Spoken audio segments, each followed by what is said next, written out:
Blessing ടുഡേയിലേക്ക് എല്ലാവർക്കും സ്വാഗതം. എല്ലാവരും ഇന്ന് സന്തോഷത്തോടെ വലിയ ദൈവകൃപയോടെ ആണ് ദൈവസന്നിധിയിലിരിക്കുന്നത് എന്ന് ഞാൻ വിശ്വസിക്കുകയാണ്. ഇന്ന് കർത്താവ് നമ്മുടെ നടുവിൽ വലിയ വലിയ കാര്യങ്ങളാണ് ചെയ്യാൻ പോകുന്നത്. ചില ആളുകളുടെ സ്റ്റേറ്റസിനെ കർത്താവ് മാറ്റുവാനായിട്ട് കർത്താവിന് പദ്ധതിയുണ്ട് എന്ന് എൻ്റെ ഹൃദയത്തിൽ തോന്നുകയാണ്. എന്താ പറയുക, ഈ ഒരു ഐസ് കട്ട ആദ്യമായിട്ട് കാണുന്ന ഒരാൾക്ക് അതൊരിക്കലും വെള്ളമായി തീരും, അതൊഴുകുന്നൊരവസ്ഥയിലേക്ക് മാറും എന്ന് ആദ്യമായിട്ട് കാണുന്ന ഒരു വ്യക്തിക്ക് അത് മനസ്സിലാകണമെന്നില്ല. കാരണം വലിയ ഐസായിട്ട് നിൽക്കുക, വലിയൊരു ഐസ് ബ്ലോക്കായിട്ട് നിൽക്കുക, മുൻപിൽ വലിയൊരു തടസ്സമായിട്ട് നിൽക്കുക, ഒരു വലിയ മലയായിട്ട് നിൽക്കുക. പക്ഷേ ഒരു വെയിലടിച്ചാൽ മതി അത് വെള്ളമായിട്ട് മാറാൻ. ഇതുപോലെ ചിലരുടെ ജീവിതത്തിൽ അവരുടെ സ്റ്റേറ്റസിന് കർത്താവ് വ്യത്യാസം വരുത്താൻ പോവുകയാണ്. അതായത് വലിയ മലകൾ പോലെ നിൽക്കുന്ന ചില കാര്യങ്ങൾ വെള്ളം പോലെ, മഞ്ഞുരുകുന്നത് പോലെ കർത്താവ് മാറ്റി തീർത്ത് അനുഗ്രഹത്തിൻ്റെ വഴിത്താരയിലൂടെ നടത്താനായിട്ട് പോവുകയാണ്. ഇന്നത്തെ സ്പോൺസർക്ക് വേണ്ടി നമുക്ക് പ്രാർത്ഥിക്കാം. ആദ്യത്തേത് ഒരു കീ സ്പോൺസറാണ് അങ്കമാലിയിൽ നിന്ന് അക്ഷയ് ആൻഡ് മിനു ഫാമിലിയാണ്. Thank you brother Akshay and Minu. ഇന്ന് മകൻ ഐവിൻ അക്ഷയുടെ 1ാമത്തെ ജന്മദിനമാണ്. Happy birthday Ivin. കർത്താവ് ധാരാളമായി കുഞ്ഞിനെ അനുഗ്രഹിക്കട്ടെ. കർത്താവ് ഞങ്ങൾ പ്രാർത്ഥിക്കുന്നു, കുഞ്ഞിനെ ഞങ്ങൾ അനുഗ്രഹിച്ച് പ്രാർത്ഥിക്കുന്നു. ഭാര്യ മിനുവിന് ഓസ്ട്രേലിയയിൽ പോകുവാനുള്ള ഹോസ്പിറ്റൽ ഇൻ്റർവ്യൂ ലഭിക്കുവാൻ ഞങ്ങൾ പ്രാർത്ഥിക്കുന്നു. ഫാമിലി വീസ ലഭിക്കുവാൻ ഞങ്ങൾ പ്രാർത്ഥിക്കുന്നു. അനുഗ്രഹിച്ചതിനായി നന്ദി പറയുന്നപ്പ യേശുവിൻ്റെ നാമത്തിൽ തന്നെ ആമേൻ, ആമേൻ. കർത്താവ് ഇന്നത് സ്പോൺസർ ചെയ്തവർക്ക് പ്രത്യേകമായ നന്മകളും അനുഗ്രഹങ്ങളും ഒക്കെ നൽകട്ടെ എന്ന് ഞാൻ ആശംസിക്കുകയാണ്, പ്രാർത്ഥിക്കുകയാണ്. ഇന്നത്തെ സന്ദേശത്തിന് വേണ്ടി എല്ലാവരും തയ്യാറായിട്ടിരിക്കുന്നു എന്ന് ഞാൻ വിശ്വസിക്കുകയാണ്. വേഗത്തിൽ ഇന്നത്തെ സന്ദേശത്തിലേക്ക് കടക്കാം.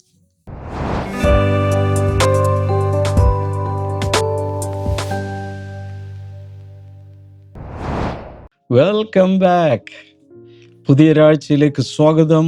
A new morning glory week. I'm really excited. The lord is going to do some wonderful things in your life this week.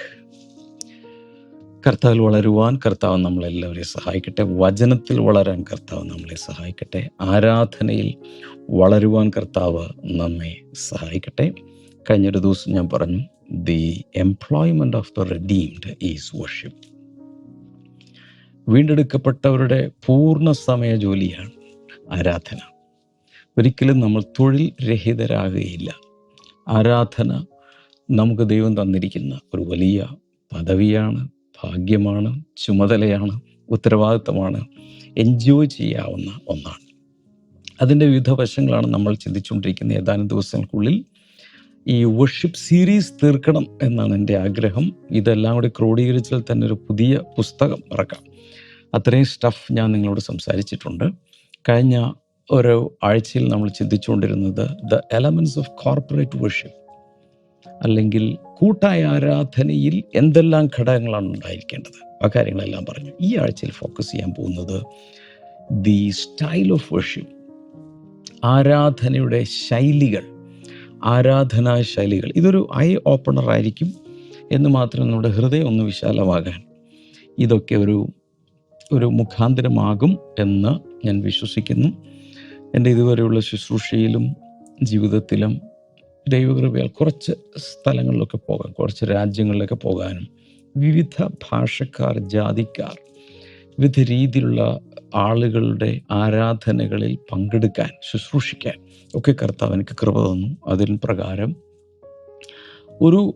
I was A village boy, ഒരു കുഗ്രാമത്തിൽ ജനിച്ചു വളർന്നവനാണ് ഞാൻ. എന്നാൽ വിശാലമായി ദൈവം ചെയ്യുന്ന പ്രവൃത്തികളെ കാണാൻ അല്പസ്വല്പം യാത്ര ചെയ്യാൻ കർത്താവ് കൃപ തന്നു. അതിൻ പ്രകാരം ലോകവ്യാപകമായി പരിശുദ്ധാത്മാവ് പ്രവർത്തിക്കുന്ന വിധങ്ങൾ, ഒരേ ദൈവം, ഒരേ കർത്താവ്, ഒരേ സ്നാനം, ഒരേ കർത്തൃമേശ, ഒരേ പരിശുദ്ധാത്മാവ്, ഒരേ വചനം, എല്ലാം ഒന്നാണ്. പക്ഷെ മനുഷ്യർ വ്യത്യസ്തരാണ്. വെളുത്തവരും കറുത്തവരും, നമ്മളെപ്പോലെ കളറുള്ളവരും, മഞ്ഞ വർണ്ണമുള്ളവരും, ഇങ്ങനെയുള്ള ഒത്തിരി മിക്കവാറും ഇങ്ങനെയുള്ള എത്നിക് ഗ്രൂപ്പുകളുടെ വലിയ സമ്മേളനങ്ങളിൽ ഞാൻ പോയിട്ടുണ്ട്. എന്ന് വെച്ചാൽ ലോകത്തിലെ മിക്കവാറും എല്ലാ രാജ്യങ്ങളിൽ നിന്നുമുള്ള റെപ്രസെൻറ്റേഷനുള്ള, അതിനകത്ത് ഇന്നും ട്രഡീഷണലി നമ്മൾ പണ്ടൊക്കെ കണ്ടിട്ടുള്ള ട്രൈബൽസിനെ പോലെ അരയിലൊക്കെ ഇങ്ങനെ ട്രഡീഷണൽ രീതിയിൽ അവരുടെ കൾച്ചർ അനുസരിച്ച് പഴയ ട്രൈബൽ ആളുകൾ വന്ന് ഇലകൾ തൂക്കി ഇവിടെയൊക്കെ ഇങ്ങനെ കെട്ടുകളൊക്കെ ഇങ്ങനെ കെട്ടി അങ്ങനെ വർഷിപ്പ് ചെയ്യുന്ന ട്രഡീഷണൽ വർഷിപ്പ് ഞാൻ കണ്ടിട്ടുണ്ട്. സോ ദൈവം ഇതെല്ലാം ഉൾക്കൊള്ളുന്ന ദൈവമാണ്. പലപ്പോഴും സംഭവിക്കുന്നത്, നാം ആരാധിക്കുന്നത് പോലെ ആരാധിക്കുന്നില്ലെങ്കിൽ അവരെ ഉൾക്കൊള്ളാൻ നമുക്ക് വലിയ ബുദ്ധിമുട്ടാണ്. ഉദാഹരണത്തിന് വർഷങ്ങൾക്ക് മുമ്പ് ഞങ്ങൾ ഈ പരിശുദ്ധാത്മാവിലുള്ള ഈ പ്രവർത്തനങ്ങളൊക്കെ ഇങ്ങനെ ആരംഭിച്ച് ആ സമയത്ത് ഇങ്ങനെ ഫയർ എന്ന് പറഞ്ഞാൽ ഫയറായിട്ട് നിൽക്കുകയാണ്. അതിനേക്കാൾ വലിയ ഫയറാണ് ഇപ്പോൾ ഉള്ളത്. തീ പിടിച്ച് നിൽക്കുന്ന സമയമാണ്. അപ്പം ഞങ്ങൾ പ്രാർത്ഥിക്കുന്ന സമയത്ത് ഒരു പ്രാർത്ഥന വിഷയം അങ്ങ് പറഞ്ഞു കഴിഞ്ഞാൽ ഉള്ള പ്രാർത്ഥനാ ഗ്രൂപ്പിലുള്ള ആളുകൾ കൈയടിച്ച് അന്യഭാഷ പറഞ്ഞ് അന്യഭാഷകളിലും മലയാളത്തിലും ഒക്കെ ശക്തമായി പ്രാർത്ഥിക്കും. അപ്പോൾ ഞങ്ങളറിയാവുന്നൊരു ദൈവദാസൻ പറഞ്ഞു, നമുക്ക് ചില സഭകൾ ഒരുമിച്ച് വന്നൊന്ന് പ്രാർത്ഥിക്കാം. അങ്ങനെ വന്നപ്പോൾ അദ്ദേഹം ലീഡ് ചെയ്യുകയാണ്. അദ്ദേഹം പറഞ്ഞതാ, ഇങ്ങനെ ഒരു കൂട്ടർ വന്നിട്ടുണ്ട്, നമ്മൾ പല സഭക്കാരാണ്, പക്ഷേ ഇവരൊക്കെ കൈയടിച്ച് ഭയങ്കരമായിട്ടാണ് പ്രാർത്ഥിക്കുന്നത്. നമ്മൾ ചിലപ്പോൾ ശാന്തമായിരിക്കും, പക്ഷെ എല്ലാം ഉൾക്കൊള്ളണം. അദ്ദേഹം ഒരു മുൻകൂർ ജാമ്യം എടുക്കുകയാണ് എല്ലാവരും ഒരുമിച്ച് കൊണ്ടുവരാൻ വേണ്ടി. പലരുടെയും പ്രാർത്ഥനാ രീതികളും ആരാധനയുടെ രീതികളൊക്കെ വളരെ വ്യത്യസ്തമാണ്. അപ്പോൾ വെസ്റ്റേൺ വർഷിപ്പ് കണ്ടിട്ടുണ്ട്, പോയിട്ടുണ്ട്, ഇൻവോൾവ് ചെയ്തിട്ടുണ്ട്. ഈസ്റ്റേൺ വർഷിപ്പ് കണ്ടിട്ടുണ്ട്, ആഫ്രിക്കൻ വർഷിപ്പ് കണ്ടിട്ടുണ്ട്. ഇന്ത്യയിലാണെങ്കിൽ തന്നെ ഓരോ സ്റ്റേറ്റിലും ആരാധനാ രീതികൾക്ക് വ്യത്യാസമുണ്ട്. പഞ്ചാബിൽ ചെന്നാൽ പഞ്ചാബികൾ ഹാലേലൂയ പറയുന്നതിന് ഒരല്പം നീളം കൂടുതലാണ്. അപ്പോൾ ഷൗട്ട് പഞ്ചാബി ഹാലേലൂയ. നോർത്ത് ഇന്ത്യയിലൊക്കെ പോകുമ്പോൾ അങ്ങനെ ചില സമയത്ത് ഞാൻ പറയാറുണ്ട്. ആ സമയത്ത് ഹാലേലൂയ നീളത്തിലായിരിക്കും അവരുടെ ഹാലേലൂയ. ഹിന്ദുസ്ഥാനി വർഷിപ്പ് ഞാൻ കണ്ടിട്ടുണ്ട്. ഹിന്ദുസ്ഥാനി വർഷിപ്പ് എന്ന് പറയുമ്പോൾ സാധാരണ ഒരു തറയിൽ ചമ്രം പടിഞ്ഞിരിക്കുന്നു, എന്നിട്ട് ചിലപ്പോൾ ഹാർമോണിയം അല്ലെങ്കിൽ അതുപോലുള്ള കാര്യങ്ങൾ, ഇപ്പോൾ കീബോർഡൊക്കെ ഉപയോഗിക്കും. അതുകൂടാതെ എന്തതിനെ പറയുന്നത്, തബല പോലെയുള്ള അല്ലെങ്കിൽ മദ്ദളം പോലെ അപ്പുറം അടിക്കുന്നത്, താഴെ ഇരുന്നുകൊണ്ട് ഹിന്ദുസ്ഥാനി വർഷിപ്പ്. അപ്പോൾ നമ്മൾ പണ്ട് ഹിന്ദുസ്ഥാനി പാട്ടുകൾ കേട്ടിട്ടുണ്ട്. അതേ സ്റ്റൈലിൽ എഴുതപ്പെട്ട ആരാധനാ ഗീതങ്ങൾ ഹിന്ദുസ്ഥാനി സ്റ്റൈലിൽ തന്നെ ആരാധിക്കുന്നു. എല്ലാവരും ഇങ്ങനെ ഒരു പ്രത്യേക പരവതാനി പോലെ വിരിച്ച് താഴെ ഇരുന്നാണ് ആരാധന. അപ്പോൾ ഹിന്ദുസ്ഥാനി വർഷിപ്പ് കണ്ടിട്ടുണ്ട്. എനിക്ക് തോന്നുന്നു അനിൽകാന്ത് എന്ന് പറയുന്നൊരു ആൾ ഫേമസ് ആണ്, ഈ ഫിലിം സോങ്ങിലൊക്കെ പണ്ട് പാടിയിരുന്നയാൾ. അദ്ദേഹം ഹിന്ദുസ്ഥാനി രീതിയിലുള്ള വർഷിപ്പ് നടത്തുന്നത് വീഡിയോയിലൊക്കെ ഞാൻ കണ്ടിട്ടുണ്ട്. ഇതുപോലെ ഒത്തിരി. ഇതിൽ നമ്മൾ മലയാളികൾ നമ്മൾ പരിചയിച്ചു വന്ന കുറേ രീതികളുണ്ട്. പ്രത്യേകിച്ച് കാത്തീഡ്രൽ ബ്രിങ്ങിങ് അപ്പിലുള്ള ആളുകൾ ഞാൻ പറഞ്ഞിട്ടുണ്ട്, പള്ളിയിൽ നമ്മൾ വളരെ ശാന്തരായി ഇങ്ങനെ നിൽക്കുകയൊക്കെ ചെയ്ത പാരമ്പര്യമാണുള്ളത്. പക്ഷേ വൈബ്രന്റ് വർഷിപ്പിൽ കൈകളടിക്കുന്നു, തുള്ളുന്നു, ചാടുന്നു, കറങ്ങുന്നു, റിബൺ വീശുന്നു, ഷോള് വീശുന്നു, ടവൽ വീശുന്നു, ഫ്ലാഗ് വീശുന്നു. ഇതൊക്കെ കാണുമ്പോൾ അതിഭീകരമായി തോന്നും. ഞാൻ പറഞ്ഞിട്ടുണ്ട്, ആദ്യമായി ഞാൻ ഒരു ആരാധനയ്ക്ക് പോയ സമയത്ത് എനിക്ക് ഉള്ളിൽ തോന്നുന്നത് കാട്ടാളന്മാരുടെ ഇടയിൽ ഞാൻ പെട്ടു എന്നാണ്. കാരണം വലിയ ബാൻഡുകൾ മേളകൾക്കൊക്കെ ഉപയോഗിക്കുന്ന ബേസ് ഡ്രമ്മിലാണ് അടി. പിന്നെ അതുകൂടാതെ ടാംബ്രിൻസ്, പിന്നെ ഇങ്ങനെ തിരിക്കുന്ന മുത്തുകളുള്ള ഒരു ചിരട്ട പോലുള്ളൊരു സാധനം, ഇങ്ങനെ തിരിക്കുന്ന ഒരു സാധനം. ഇതെല്ലാം കൊണ്ട് ഞാൻ നോക്കുമ്പോൾ ഞാനേതോ കാട്ടാളന്മാരുടെ ഇടയിൽപ്പെട്ട പോലെയുള്ളൊരു പ്രതീതിയാണ് എനിക്ക് തോന്നുന്നത് ആദ്യമായ ആരാധനയ്ക്ക് പോയി. പക്ഷേ ആരാധനയുടെ ലഹരി അകത്ത് പിടിച്ചിട്ട് പിന്നെ അടുത്ത സൺഡേ എങ്ങനെയെങ്കിലും ആയാൽ മതി എന്നായി. അതിനുശേഷം വർഷങ്ങൾക്ക് മുമ്പാണ് ഒരു JV പീറ്റർ എന്ന് പറയുന്ന ഒരു ദേവദാസൻ ഉണ്ടായിരുന്നു. അദ്ദേഹവും ന്യൂ ഇന്ത്യ ചർച്ച് ഓഫ് ഗോഡിലെ VI തമ്പി എന്ന് പറയുന്ന പാസ്റ്റർ, അദ്ദേഹമാണ് ഒരു തരത്തിൽ പറഞ്ഞാൽ മ്യൂസിക്കൽ ഇൻസ്ട്രുമെൻസ് ഒക്കെ വായിച്ച് കേരളത്തിൽ ഇങ്ങനെ ആരാധന രീതിക്ക് അദ്ദേഹമാണ് ഒത്തിരി പ്രോത്സാഹിപ്പിച്ചതെന്ന് കേട്ടിട്ടുണ്ട്. രണ്ടുപേരെ ഞാൻ കണ്ടിട്ടുണ്ട്. പാസ്റ്റർ VI തമ്പിയാണ് ഞങ്ങൾ വിവാഹം നടത്തിയത്.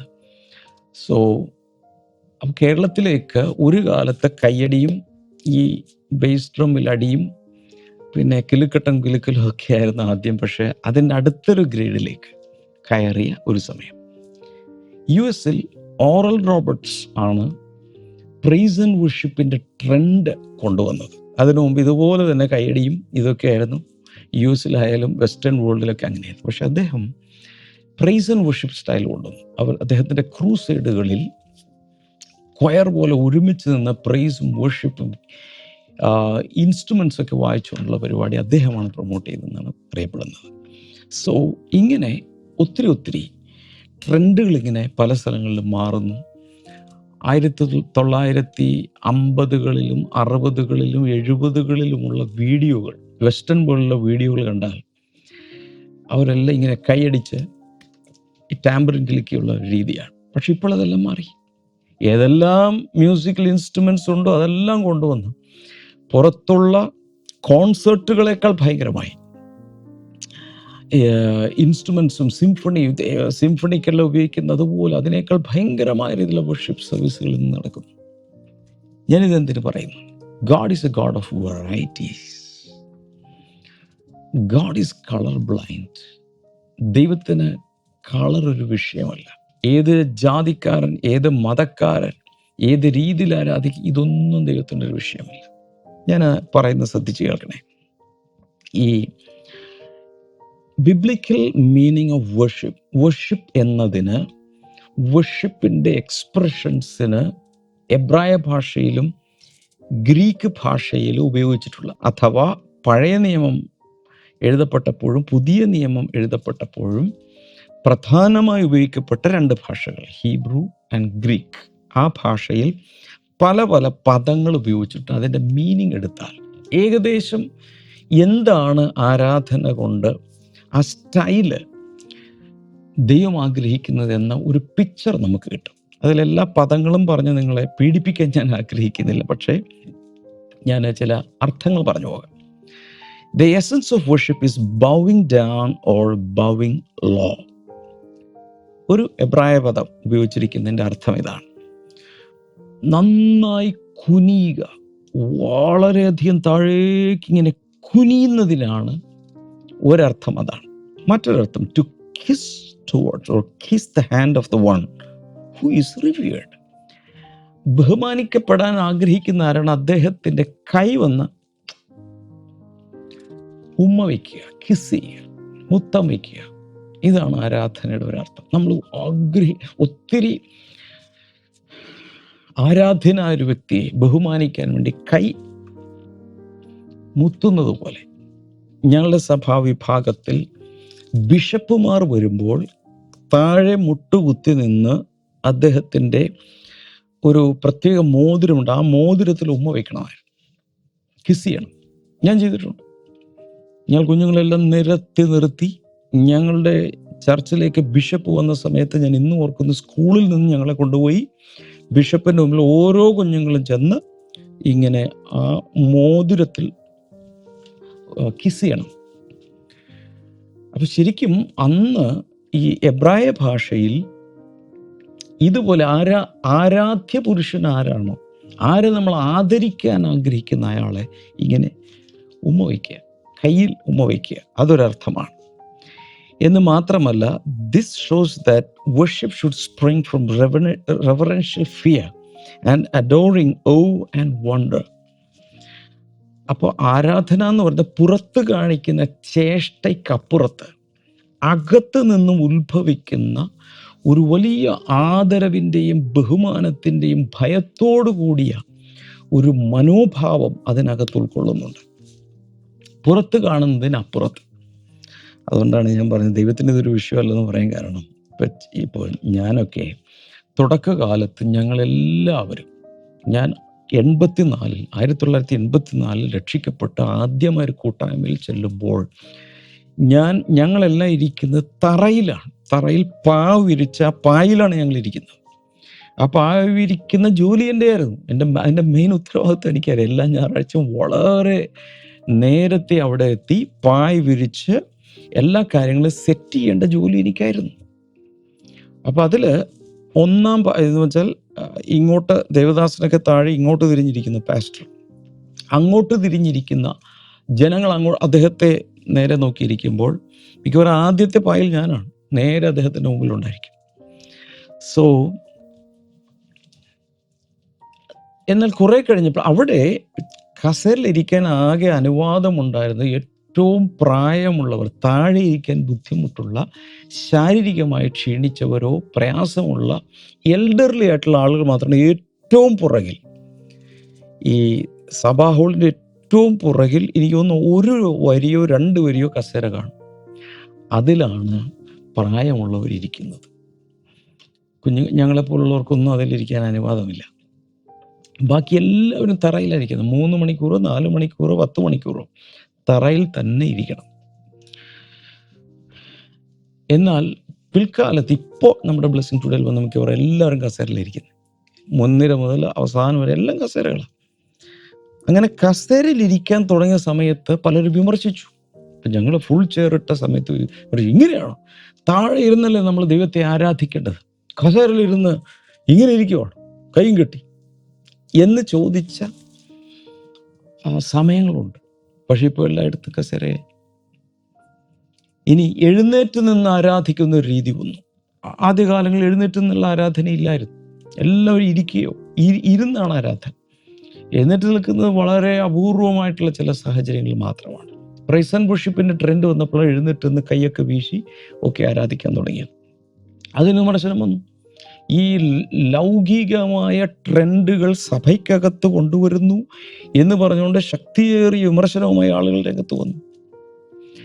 മ്യൂസിക്കൽ ഇൻസ്ട്രുമെൻറ്റ്സ് വന്നപ്പോൾ അതിന് വിമർശനങ്ങൾ വന്നു. ദൈവത്തെ കൈത്താളത്തോടെ, അതിൻ്റെ വ്യാഖ്യാനം അവർ പറയുന്നത് കൈത്താളം എന്ന് പറഞ്ഞാൽ കൈയടിച്ച് ആരാധിക്കുക എന്നുള്ളതാണ്. അതല്ലാതെ ഉപകരണങ്ങൾ ഉപയോഗിക്കാൻ ബൈബിളിൽ വചനമില്ല എന്ന് പറഞ്ഞ് ശക്തമായ വിമർശനം വന്നത് എനിക്ക് ഓർമ്മയുണ്ട്. പക്ഷെ ഇപ്പോൾ എല്ലായിടത്തുമായി കീബോർഡായി, ഡ്രംസായി, ഗിറ്റാറായി, ബേസ് ഗിറ്റാറുണ്ട്, ലീഡ് ഗിറ്റാറുണ്ട്, പല സഭകളിലും അതായി. അതില്ലെങ്കിൽ മോശമെന്നായി. അപ്പോൾ ട്രെൻഡുകൾ മാറാൻ തുടങ്ങി. ഞാൻ പറഞ്ഞു വന്നത്, ദൈവത്തിന് ഇതൊന്നും ഒരു വിഷയമല്ല. തുള്ളുകയോ ചാടുകയോ തലകുത്തു നിൽക്കുകയോ എന്ത് വേണമെങ്കിലും വെച്ചു. പക്ഷേ ദൈവം നോക്കുന്ന ഹൃദയമാണ്. ദൈവം ഹൃദയത്തിലേക്ക് നോക്കുന്നു. എന്നാൽ അകത്തെ ഭാവം ശരീരത്തിൽ പ്രകടനമായി വരാം. അകത്ത് ശരിയായ രീതിയിൽ ആരാധന ഉയരുമ്പോഴാണ് നമുക്ക് വീണ് കിടക്കാനോ കൈ ഉയർത്താനോ, നമ്മൾ ഇമോഷണലാകുന്നു, ഫീലിങ്സ് ഉണ്ടാകുന്നു, കരയുന്നു, ഇതെല്ലാം വരുന്നു. ഈ ഫീലിങ്സ് ഒന്നും ഇല്ലെങ്കിൽ ദൈവസന്നിധിയിൽ ഇങ്ങനെ മരക്കുറ്റി പോലെ ഞാനിങ്ങനെ നിൽക്കുക, ഒരു പ്രതിമ പോലെ നിൽക്കുക. എനിക്കൊരു ഫീലിങ്സും ഇല്ല. ദൈവസാന്നിധ്യം, ദൈവത്തിൻ്റെ നന്മകൾ ഓർക്കുകയോ നന്ദി ഒന്നും എനിക്ക് എൻ്റെ ഉള്ളിൽ ഫീൽ ചെയ്യുന്നില്ലെങ്കിൽ അതിൻ്റെ അവസ്ഥ എന്താണ്? ഭാര്യാഭർത്തൃ ബന്ധത്തിൽ ഭർത്താവിനും ഭാര്യയ്ക്കും തമ്മിൽ ഒരു സ്നേഹമില്ല, സ്നേഹപ്രകടനവും ഇല്ലെങ്കിൽ ആ വിവാഹ ജീവിതത്തിൻ്റെ അവസ്ഥ എന്താണ്? ഈ ഫീലിങ്സ് തന്നിരിക്കുന്നത് നമ്മുടെ ലൈഫിനെ കളർഫുള്ളാക്കാൻ വേണ്ടിയിട്ടാണ്. ജീവിതത്തിൻ്റെ കളേഴ്സാണ് ഫീലിങ്സ് ആൻഡ് ഇമോഷൻസ് എന്ന് പറയുന്നത്. അത് പരസ്പരം പ്രകടിപ്പിക്കാമെങ്കിൽ ദൈവത്തോട് അത് പ്രകടിപ്പിക്കണ്ടേ?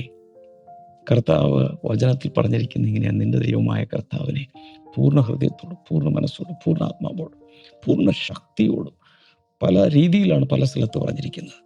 സ്നേഹിക്കണം. ആ സ്നേഹിക്കണം എന്ന് പറയുമ്പോൾ അതിൻ്റെ എക്സ്പ്രഷൻസാണ് പറയുന്നത്. ഇതാണ് നമ്മുടെ ഹൃദയത്തിൻ്റെ മനോഭാവം, അകത്തെ മനോഭാവവും പുറത്തെ പ്രകടനവും തമ്മിലൊരു കോറിലേഷൻ ഉണ്ടായിരിക്കണം. അത് തമ്മിൽ, അതായത് എനിക്ക് വേണമെങ്കിൽ പുറത്ത് ഭയങ്കരമായി അഭിനയിച്ചുകൊണ്ട് അകത്ത് ദൈവത്തോട് ദേഷ്യം, അല്ലെങ്കിൽ അകത്തോട് ദൈവം എന്നാലും നീ എന്നോട് ഇങ്ങനെ ചെയ്തല്ലോ എന്ന് പറഞ്ഞുകൊണ്ട് മനുഷ്യരെ കാണിക്കാൻ പുറത്തൊരു ഭാവവും അകത്ത് ഇന്നർ ആറ്റിറ്റ്യൂഡ് വേറെയുമാകാം. ഇതിനെയാണ് കർത്താവ് എതിർക്കുന്നത്. ഒത്തിരി വചനങ്ങളുണ്ട്, ഞാനെല്ലാം തന്ന് നമുക്ക് സമയമില്ല. ചുരുക്കി പറഞ്ഞാൽ, without this inner motivating attitude God is not pleased with the outward action of praise, service or sacrifice.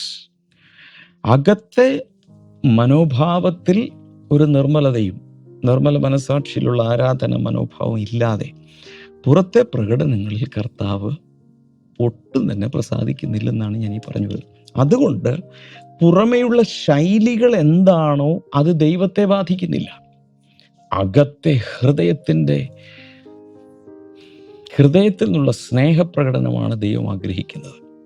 ചുരുക്കി പറഞ്ഞാൽ, ലോകമെമ്പാടും ഓരോ സ്ഥലങ്ങളിൽ യാത്ര ചെയ്യുമ്പോൾ പല തരത്തിലുള്ള ആരാധനാ രീതികൾ കണ്ടേക്കാം.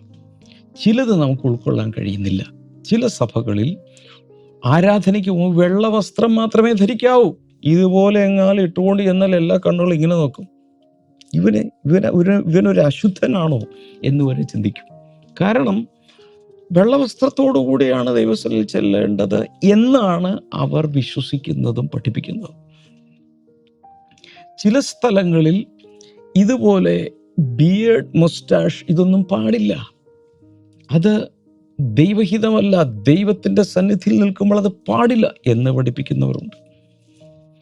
അപ്പോൾ വസ്ത്രം, ജീൻസ് ഇട്ടുകൊണ്ട് ഒരു സഭയിൽ ചെന്നാൽ സഭയ്ക്കകത്ത് കയറ്റാത്ത കാലമുണ്ടായിരുന്നു. പക്ഷെ ഇന്ന് പാസ്റ്റേഴ്സ് ജീൻസ് ഇടുന്നു. ട്രെൻഡ് മാറി.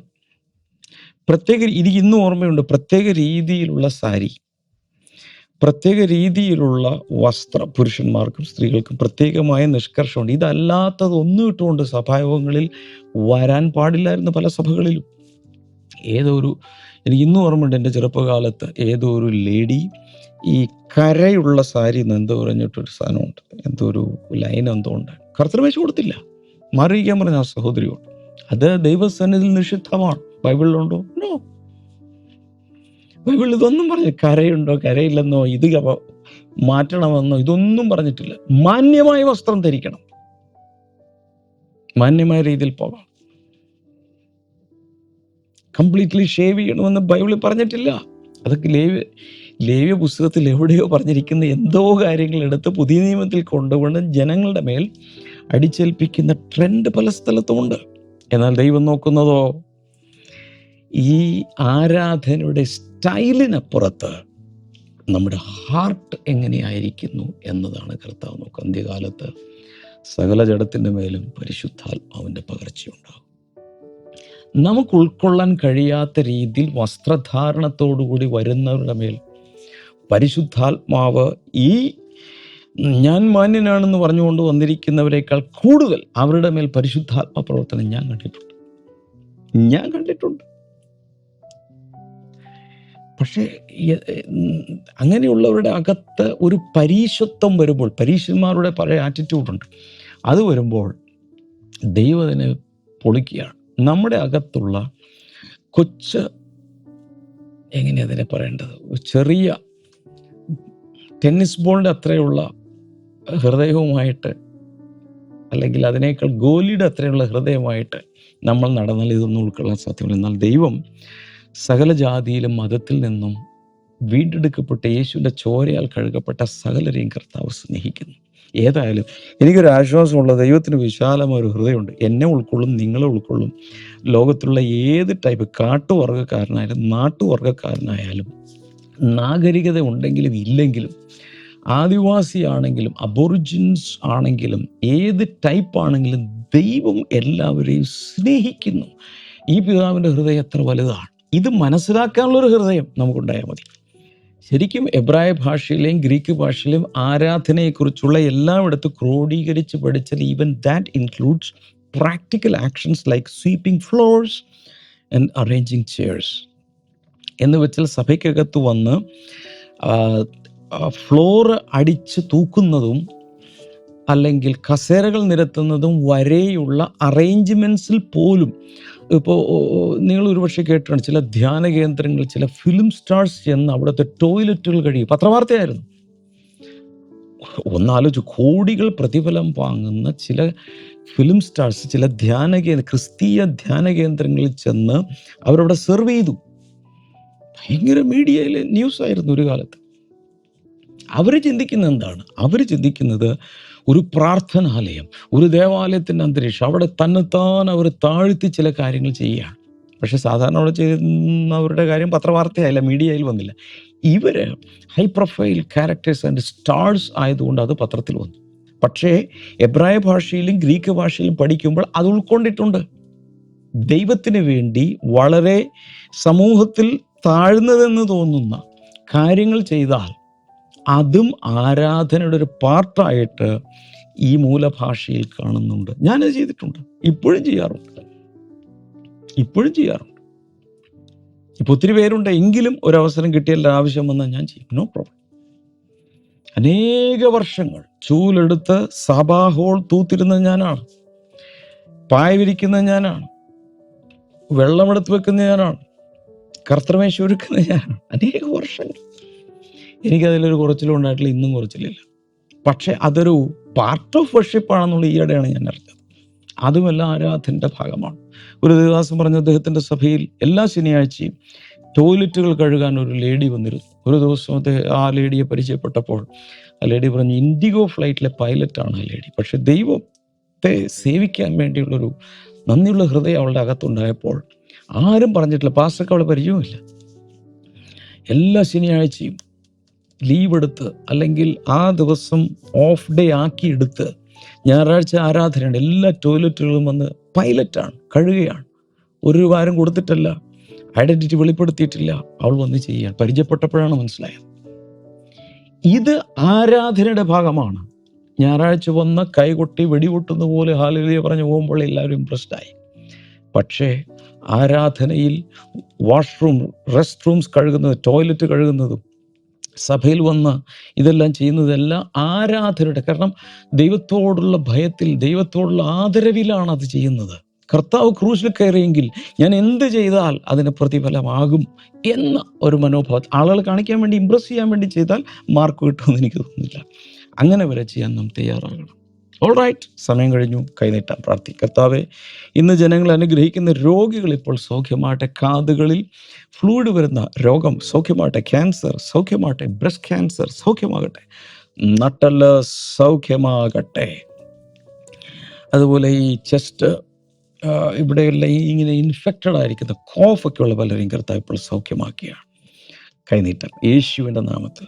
വലിയ വിടുതലുകൾ കർത്താവെ ഓരോരുത്തർക്കും നൽകുന്നതിനായി നന്ദി, യേശുവിൻ നാമത്തിൽ. ആമേൻ. God bless you all. കർത്താവ് എല്ലാവരെയും ധാരാളം അനുഗ്രഹിക്കട്ടെ. നാളെ നമുക്ക് വീണ്ടും കാണാം. ബൈ.